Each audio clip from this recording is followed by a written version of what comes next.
you beautiful people around the world and all you football fans and fanatics out there. Welcome to a new podcast called The Coach Killers. My name's Stefan. And my name's Nick. And during the Coach Killers, we'll be discussing a lot of different things, everything to do with the world of football. Yeah. Things like any club news, Mhm. any transfer news that comes out with the transfer window being open at the moment. Yep. Any referee decisions, whether they were right, they were wrong. Referees, anyway. I know you're not a big fan of referees, especially with the Roma semi-final. Thanks, mate. Thanks. So I had to give that a mention. We'll have a game of the week segment where we'll review, a grudge match, derby, top of the table clash. Or the relegation battles. Yeah, relegation battles. We'll review one game a week and go from there.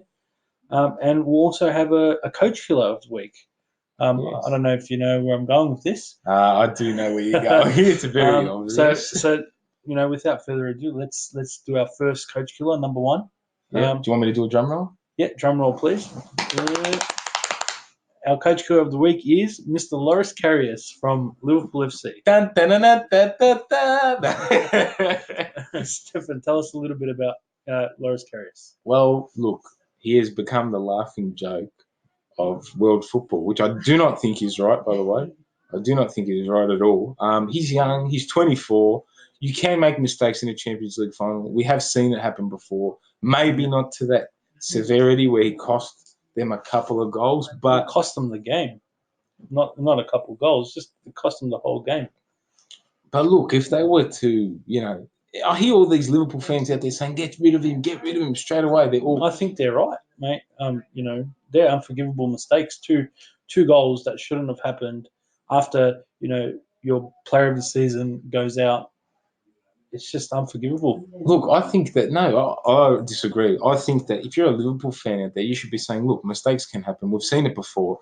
Listen, let's give him a chance. Let's put him alongside. Let's put him as a second keeper. Give him some experience alongside an Alisson or someone like that. Well, he was supposed to be the saving grace to Liverpool's goalkeeping issues. Well, so you need a new one now. Hang on a minute. There was early promise that he was doing all right. Yeah, but he's been a Butterfingers all season. And now you want him We can't criticise him off one season.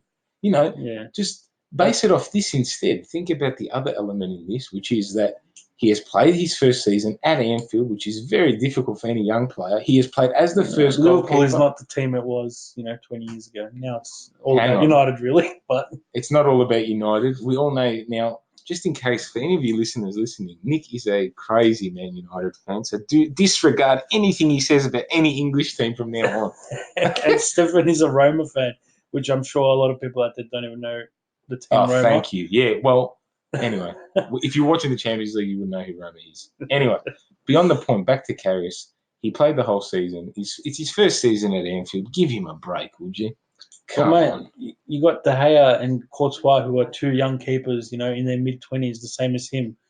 I don't see them dropping the ball from a 40-yard shot out directly, to you. Not low, not high, That should be caught or punched away, punched over the bar if you can't catch it. Look, they are, to a point, they are costly situations in games. We've seen it time in They're coach killers, again. That's what will give Klopp grey hairs, Look, the thing is, to sacrifice him now is a panic. What they should do is put him alongside someone with a bit of experience, and you'll see the fruits of that work, if you like.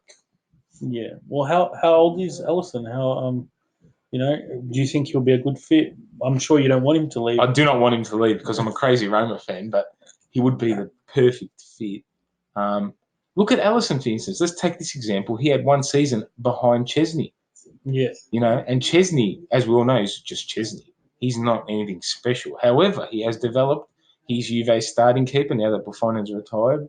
Not retired. He's moved on from Juve. But anyway, it's shown that system can work. Everyone's different. He's not a Courtois. He's not a De Gea. Yeah. Well, no one's De Gea. De Gea's number one in the world. Okay, calm down. Here we go. Manchester United fan coming out of you. Let's go. Let's hear it. But it's true. It's true. He's the best keeper in the world, and he's going to help Spain quite a fair bit, I reckon, in this upcoming World Cup. It's debatable. Which we'll talk about more a bit later in our show. Yes, it's debatable. But Anyway, moving on. Yes, what Liverpool fans can be happy about Yeah.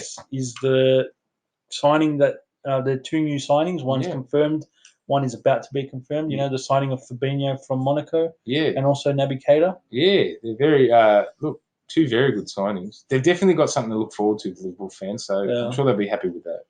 Yeah, well, Fabinho is a world-class midfielder. He's not as good as Fred from Shakhtar. I know what you're doing. Yeah, I know. Which will hopefully be confirmed, in the next couple for of Man days. United, For Man United, that's right. Fred. All right, calm down. Enough on your Man United. And then we'll hopefully bring in Bale, because Bale wants to leave. Bale wants to start games and not sit on benches in the Champions League. Look, just touching on that situation, I do think, he, whether he leaves or not, is Bale. Bale. Whether he leaves or not is dictated by what Ronaldo does. I think if Ronaldo goes, he stays. Well, Ronaldo's going to announce his intentions in the next couple of days on his future. Maybe he does come back to United.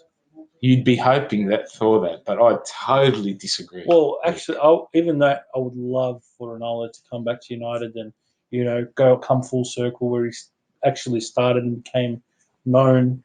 He started at Sporting Lisbon. Let's get that straight. He did, but Alex Ferguson made him who he is, and I didn't know this was a Manchester United show. I didn't know. Maybe I need a new co-host.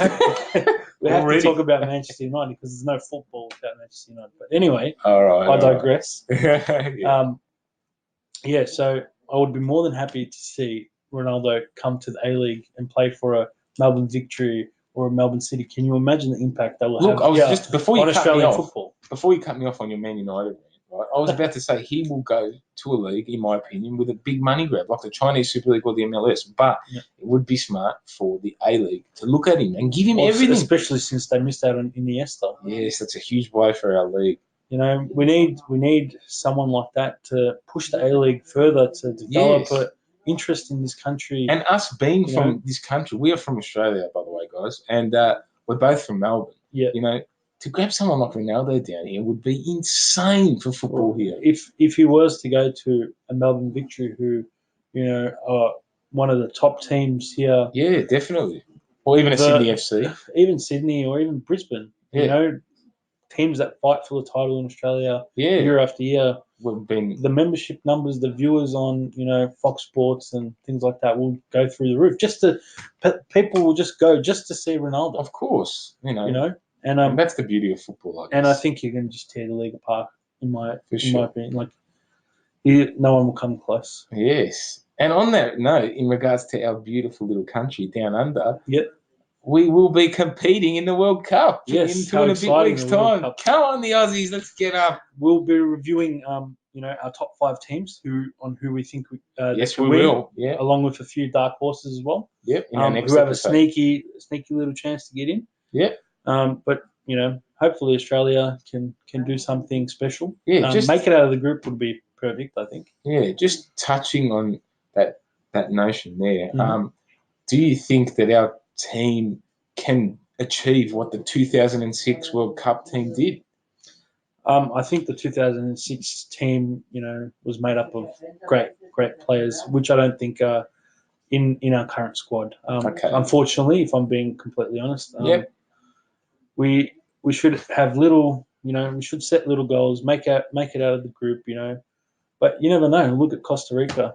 I know in the last World Cup, that was ridiculous. I mean, look, I give us a chance to get out of the group. I think Denmark and Peru, we can definitely do something against. France, if we were to get a point out of that first game, that is a massive win for us. It would. That would be amazing, but even the French have looked shaky. I know. Well, I guess we just got to wait and see. Dropping Martial doesn't help them. Oh, here we go. Man United again. Oh, God. So you're gonna learn. It's all about Man United. Okay. Really. Great. Can't wait. It's hard for him to talk about Roma because they're a little fish. But anyway. Thanks for that. So that's been our show for this week. Coach Killer. Yeah, and we will be giving one podcast every week. So a new podcast every week on all the football news that comes around within that week. And as I said, we'll also be reviewing, our top 5 teams for the World Cup in the next couple episodes before it starts, and we'll be reviewing and previewing all of Australia's games in the World Cup as well. Yeah. looking at how they did and where they can improve and if we're happy or not, I guess. Yeah. Let's see a few. But yes, please follow us on Instagram and Facebook. Yeah, guys, give us a hashtag. We'll have more Coach details in Killers our on next Instagram. episode. Yeah.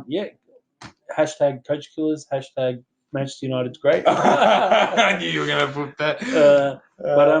So thank you everybody, and till next time. Cheers, guys. Thanks for listening. Bye.